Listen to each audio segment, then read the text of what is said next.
Hey guys, as you know, the Batman Arkham games are like some of my favorite games ever. I mean, it's pretty obvious from all the Batman videos I post. But basically, today's video is actually different from all the other ones, as I'm actually going to critique someone's review of Batman Arkham City. The person in question is that boy Aqua. His review's pretty good, and I don't have like too many issues with it, but his take on the story is one I'm not really a fan of. No disrespect to him. I think he's a pretty cool YouTuber and stuff. I like some of his takes and stuff, but there are some things I don't really agree with him on.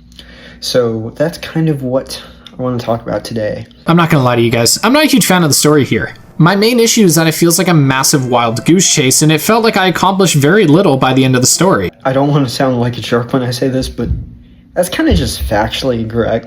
Batman does a lot in this game. He saves cops from Penguin, he stops Solomon Grundy, he stops Ra's al Ghul, he saves Stacey Baker, the doctor from Joker in the very beginning. He stops Mr. Hammer and Mr. Sickle. He saves a bunch of cops again at the church from Harley Quinn. There's just so many instances, and like I can't name every single one off the top of my head, but like between him like stopping like half his rogues gallery and the fact that he saves a lot of people in the main story, mind you, is a lot.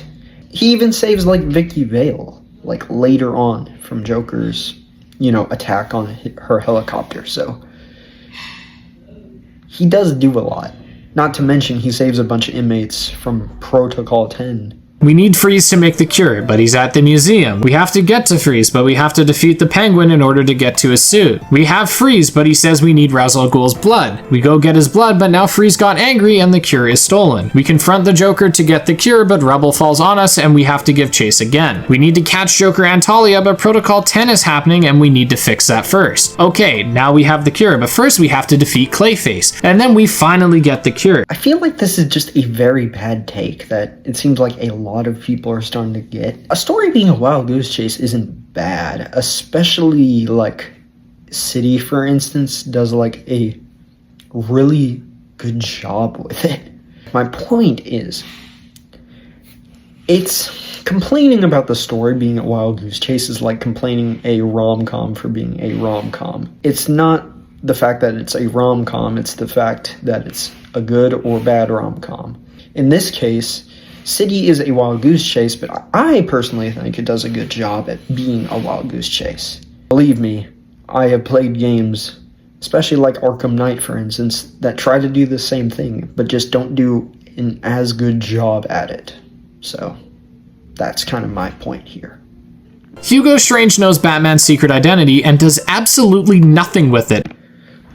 Now, this is actually kind of a good point that, yeah, Hugo Strange doesn't do anything with Batman's identity, but that boy Aqua also mentions the fact that Strange doesn't kill Bruce when he could have.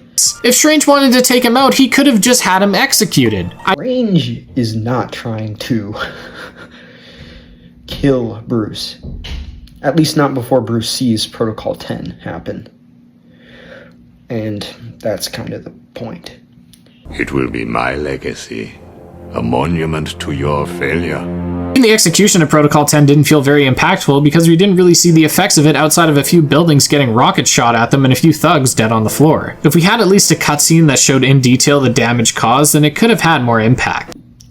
Protocol 10 is like devastating in this game, and he mentions this in the video, but you can like actually see the effects of it in action, and I'd argue in a pretty great way.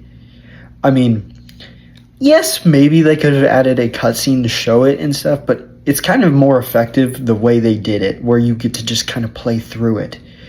You get to see, if you turn on detective vision, all of these dead bodies everywhere.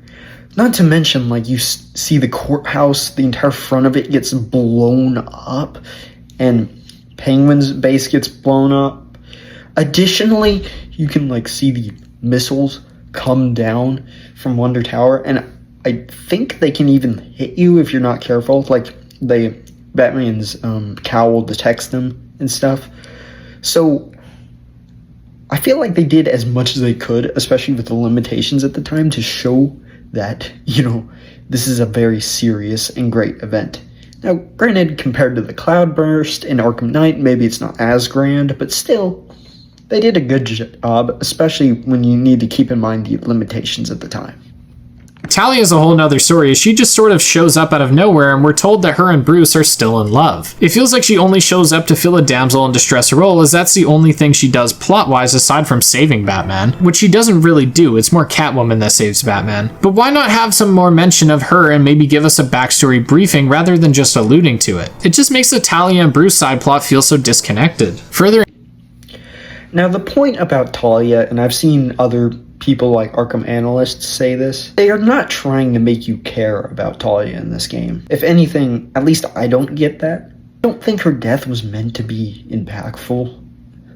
I think she's really meant to just be a plot device. I think she's actually a pretty good one at that. Like, she actually has a decent amount of character here, especially like everything you need to know about her character is in this game. And that goes for a lot of characters in this game. You can play this game once and kind of know the idea of every single Batman character. Talia has a great characterization. Even that boy Aqua mentions that in this video, but she's not meant to be a character we care about, I don't think. She's just meant to be a plot device. And could she have been used in the story more? Maybe. Could they have made it where we care about her? Maybe. But again, I don't think that was really the point, so I don't know. If a character's made for a specific purpose, then I don't think it's really bad writing, so yeah. unfortunately, it all falls apart in my eyes once these short scenes are looked at in the grand scheme of things. I felt like each objective was its own episode of a TV show. In the context of that particular episode, or the segment of the game, it made sense and it was pretty fun, but when all the stories are connected, it not only feels disconnected, but drawn out. I can kind of see what he's trying to say with maybe the Ra's al Ghul part, because most of this game seems like it makes sense until you get to the Ra's al Ghul part. But even that is connected to the story. And if anything, this story is one of the most connected Arkham stories of all. You may think the Joker and Protocol 10 plots have nothing to do with each other, but then you realize that Ra's al Ghul is behind Arkham City and is also the guy you need to get the cure. When Batman's going to find Ra's blood, he stumbles upon the fact that Strange is giving Joker weapons. So there's little things like that that connect the two plots throughout the story. So it's reasons like that I'm kind of like, how do you come to that conclusion? Which is strange, as the main story only took me 4 hours, and that's including dying a few times. A story being 4 hours long does not mean it's bad. For instance, this is The Great Gatsby. I'm going to start reading it at some point. This is only 105 pages, and it's supposedly like a classic. Now, is it automatically bad because it's 105 pages? No. This brings me back to my whole point that it does not matter that the story is a wild goose chase as long as it's done well. In the same way, the story might be 4 hours long, but is it a good 4 hours or is it a bad 4 hours? Now, of course, that's up to you guys to decide by playing the game, but in my opinion, it's probably one of the best 4 hours you're going to have. Really, I want to say that the Joker's death was quite impactful, and in my eyes, well done. However, I feel like Arkham Origins and Knight ruined the impact of that death. You cannot blame Arkham City for not knowing what's going to happen in Arkham Origins and Arkham Knight. Really a bad idea for Joker to return in both of those installments, granted in different ways. As great as Arkham Origins Joker is, and as great as Arkham Knight Joker is, they shouldn't have been in the game. But that's not City's fault. So I feel like this is just isn't fair. City can't amount for what the other games are going to do. So you kind of have to look at it in a self-contained manner. This would be a good time to mention a few issues I have with the game, since I basically covered everything that boy Aqua had to say. Basically, my issues with the narrative are a couple things. First off, why does that ninja decide to break out of Penguin's case? just because Batman brings up Ra's al Ghul. Like, that makes zero sense to me. Unless there's something I missed, but I don't know. Secondly, and this isn't entirely in the story, but I don't really get why Riddler would leave a bunch of Riddler trophies around for Batman to find if Batman's not even in Arkham City. But, like, Riddler doesn't even set up the Riddler trophies after Batman arrives. They're already there. So it's kind of weird for him to do that.